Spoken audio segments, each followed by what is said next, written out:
place in the green leaves and other green parts like sepals and all. But अगर आप लोगों के NCERT या फिर अगर आप लोग क्या करेंगे, अगर आपके एमसीक्यूज में है कि where does the photosynthesis takes place, ना उसमें none of these option है, ना इसमें both of these option है, ना green parts है, कुछ भी नहीं है, सिर्फ क्लोरोप्लास्ट है, तो you will take क्लोरोप्लास्ट. अब क्लोरोप्लास्ट में क्यों होता है, क्लोरोप्लास्ट में क्या है, ग्रीन पिगमेंट क्लोरोफिल प्रेजेंट है और क्लोरोफिल की वजह से क्या हो रहा है, फोटोसिंथेसिस हो रहा है. तो लीव्स के अंदर क्या हो रहा है, मेसोफिल सेल्स है, मेसोफिल सेल्स में नंबर ऑफ क्लोरोप्लास्ट प्रेजेंट होते हैं जिसकी वजह से क्या होता है, फोटोसिंथेसिस होता है. हमेशा अपन को ये बात याद रखनी है कि जो क्लोरोप्लास्ट है वो मेसोफिल सेल्स के इनसाइड ना रहकर कहां पे रहता है, एक मतलब जो वॉल होती है मेसोफिल सेल्स की वहां पे अलाइन करता है. अब इसका भी एक रीजन है, लिख लीजिए, इसको लर्न कर लीजिए कि मेसोफिल सेल्स के वॉल पे ही क्यों रहता है क्लोरोप्लास्ट, ताकि फोटोसिंथेसिस में सबसे इंपॉर्टेंट चीज क्या चाहिए, लाइट चाहिए.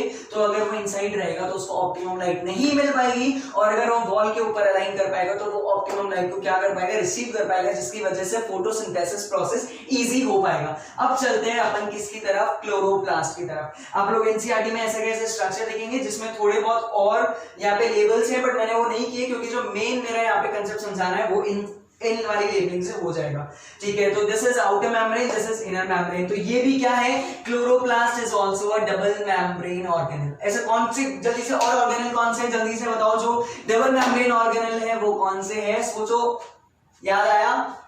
अगर याद आ गया तो वेरी गुड, वेल डन. और अगर नहीं आया तो प्लीज कंसेप्ट रिवाइज करते लीजिए, थोड़ा प्रॉब्लम होगा. मींस अब क्लोरोप्लास्ट के साथ साथ जो डबल मेम्ब्रेन है वो दो और है, that is nucleus and mitochondria. तो याद रखना हमेशा डबल मेम्ब्रेन ऑर्गेनेल कौन कौन से हैं, एक तो क्लोरोप्लास्ट हो गया, एक न्यूक्लियस हो गया, और एक कौन सा हो गया, माइटोकॉन्ड्रिया. Good, yes.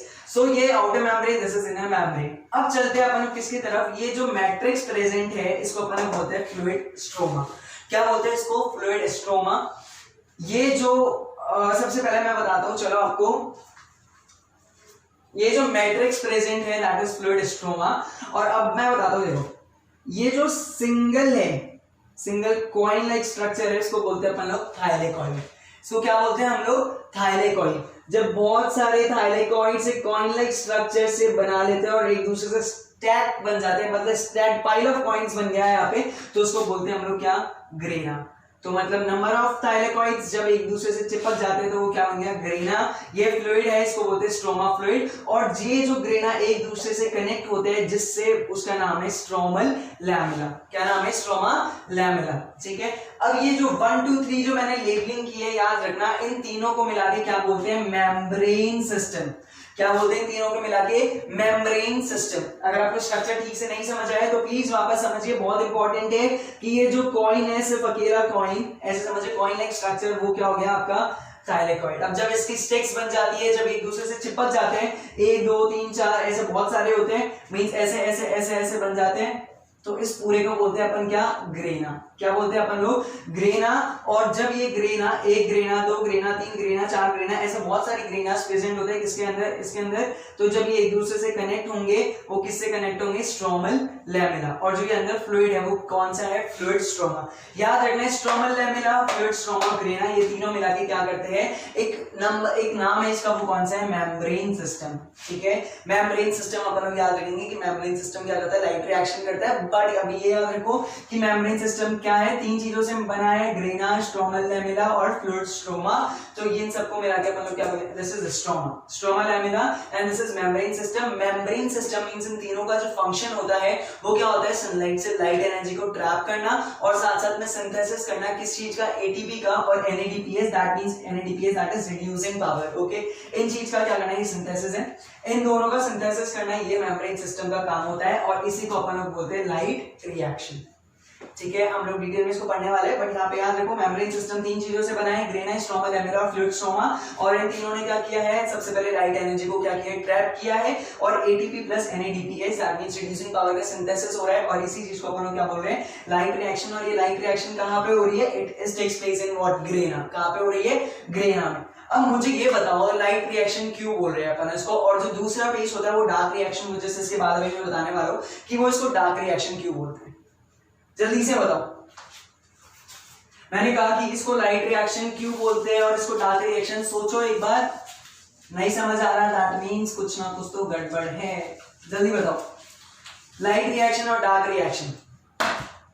तो लाइट रिएक्शन इसलिए बोल रहे हैं that is totally dependent on light. भैया ये मेम्ब्रेन सिस्टम है, इसने जो सबसे पहले काम किया है वो कौन सा किया है, लाइट एनर्जी को इसने ट्रैप किया है। तो टोटली किसके ऊपर डिपेंड हुआ ये पूरा पूरा लाइट रिएक्शन, लाइट के ऊपर डिपेंड हुआ। That means it is a light dependent reaction, इसलिए अपन उसको क्या बोल रहे हैं, डायरेक्टली कहां पे डिपेंड हो रही है, लाइट के ऊपर। तो ये क्या है, लाइट रिएक्शन हो चुकी है और ये कहां पे हो रही है, ग्रेना के अंदर हो रही है। कहां के अंदर, कहां पे हो रही है, ग्रेना के अंदर हो रही है। अपन को ठीक से याद रखना है इसको। अब जो सेकंड में चल रहा है वो है भैया डार्क रिएक्शन।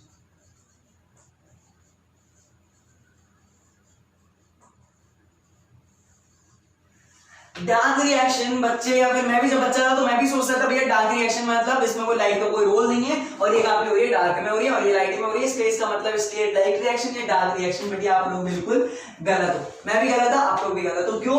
क्योंकि डार्क रिएक्शन का मतलब क्या होता है, डार्क रिएक्शन का मतलब है कि ये टोटली मींस डायरेक्टली, टोटली नहीं, डायरेक्टली किसके ऊपर डिपेंड नहीं कर रही, लाइट के ऊपर डिपेंड नहीं कर रही है। किसके ऊपर डिपेंड कर रही है, हमेशा याद रखें किसके ऊपर डिपेंड कर रही है, ये इंडिपेंडेंटली लाइट के ऊपर डिपेंड कर रही है, बट लाइट के ऊपर डायरेक्टली डिपेंड नहीं कर रही है। That's why it is dark reaction. ना तो उसका ये मतलब है कि ये लाइट के ऊपर डिपेंड, मतलब ये लाइट में नहीं हो रही इसलिए अपन उसको लाइट रिएक्शन नहीं बोल रहे, और ये डार्क में हो रही है इसका मतलब अपन उसको डार्क रिएक्शन बोल रहे हैं। नो, क्यों बोल रहे हैं, क्योंकि ये directly not depend on light. और ये वाली अपन लोगों ने देखा था, जो इसका पहला रोल है, जो इसका पहला स्टेप है वो क्या है, ट्रैप करना लाइट एनर्जी को। That means it is directly light driven reaction, that's why it is light reaction. और अब इसका डार्क रिएक्शन क्यों है, ये directly not depend on light है, ठीक है, नॉट डिपेंड ऑन लाइट। और साथ साथ में अपन लोग याद रखेंगे कि ये एंजाइमेटिक रिएक्शंस होती है। एंजाइमेटिक रिएक्शंस हम लोगों ने, अगर आप लोगों ने थोड़ा सा भी फोटोसिंथेसिस ठीक से पढ़ा हो तो आप लोगों को ये चीज याद होगी कि यहाँ पे क्या होता है, कार्बन डाइऑक्साइड को ट्रैप किया जाता है। कार्बन डाइऑक्साइड से भैया क्या बनता है, कार्बोहाइड्रेट बनता है। कार्बोहाइड्रेट कौन सा हो गया, कार्बोहाइड्रेट आप लोगों का हो जाएगा ग्लूकोज, ठीक है, जो आगे जाके किस में स्टोर हो जाता है, स्टार्च में स्टोर हो जाता है, और इसलिए अपन उसको डार्क रिएक्शन बोल रहे हैं। दैट मींस ये किसके ऊपर डिपेंड कर रही है, लाइट के ऊपर डिपेंड नहीं कर रही, बट ये किसके ऊपर डिपेंड कर रही है, directly depend on ATP and NADPH. याद रखेंगे किसके ऊपर डिपेंड कर रही है, लाइट एटीपी और एनएडीपीएच के ऊपर डिपेंड कर रही है। मींस जो प्रोडक्ट है लाइट रिएक्शंस के, उसके ऊपर कौन डिपेंड कर रहा है, डार्क रिएक्शन डिपेंड कर रहा है। और डार्क रिएक्शन कहां पे होगा, हमेशा स्ट्रोमा में होगा। तो ये वाले मैंने नोट्स नहीं बनाया है तो मैं बता देता हूं भैया डार्क रिएक्शन क्या होती है। Dark reaction is does not mean that it takes place in dark और it is not dependent on light.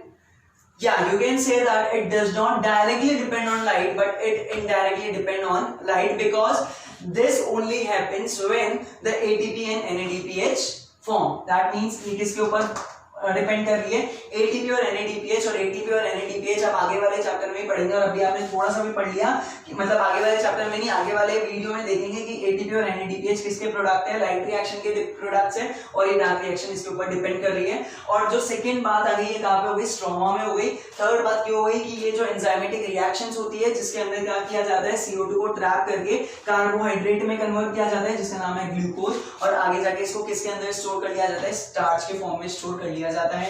यहाँ पर क्लोरोप्लास्ट के स्ट्रक्चर, ये पूरा का पूरा लाइट रिएक्शन, ये पूरा का पूरा डार्क रिएक्शन। होप सब लोगों को समझ आ गया। जल्दी से जाओ एनसीईआरटी पढ़ो और इसके अच्छी तरह नोट्स वापस बनाओ। ओके, अब जो मैं आप लोगों को कल बताऊंगा, मैं लाइट रिएक्शन से स्टार्ट करूंगा। Till then bye bye, good luck.